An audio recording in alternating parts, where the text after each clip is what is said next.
Today is Wednesday, March 20th, and we are doing Eureka Math Module 4, Lesson 28. And today we're going to add on to everything we've been talking about with fraction, division, and decimal division. And we're going to relate it to how we can use tape diagrams to solve word problems. Usually we draw a tape diagram when we're solving a word problem. Today we're going to do the opposite. We're going to see a tape diagram, and then we're going to make up a word problem that goes along with it, and then we're going to solve it.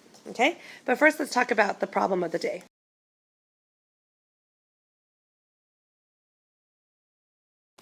The directions say to create and solve a division story problem. Story problem is just another word for word problem, okay? About 7 feet of rope that is modeled by the tape diagram below. So let's take a look. In order to do this, we have to first analyze what's going on in the tape diagram. So we can see that the entire piece of tape is 7 feet of rope, because the problem tells us that. Do you see that? Now, what is being done to those 7 feet of rope in the tape diagram? It's being cut into smaller pieces, huh? And how big is each piece? It's 1/5? How big is each piece? Well, if I look at one piece right here, I can see that one piece is 1/2. I can also see that the question mark tells me what I'm trying to find in the word problem. It's asking me how many halves I have. So what equation is being shown here? Altogether, I have 7 pieces of rope. 7 feet of rope. It's being divided into 1/2 size pieces, and we're trying to figure out how many halves there will be. That's the equation. Do you agree? Now, in your notebook, draw this tape diagram, exactly how you see it, copy it down, and then write a story problem about 7 feet of rope that is modeled by this tape diagram, and then solve it. So a sample word problem might sound like this. Jenny has 7 feet of rope. For our project, she needs to cut it into 1/2-foot pieces. How many pieces can she make? And again, the equation would then be 7 feet of rope, dividing it into 1/2-foot pieces, and I want to find out how many there can be. Does that make sense?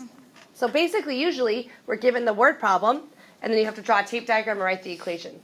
This time, you'll be given the tape diagram or the equation, and you have to fill in the other 2 pieces. Now let's solve it. How many halves are there in one whole? So 2 halves in one hole. How many halves are there then in 7 holes? 14. Good. So the answer is, how many half-size pieces will she have? 14. Good. So the answer, once again, is 14.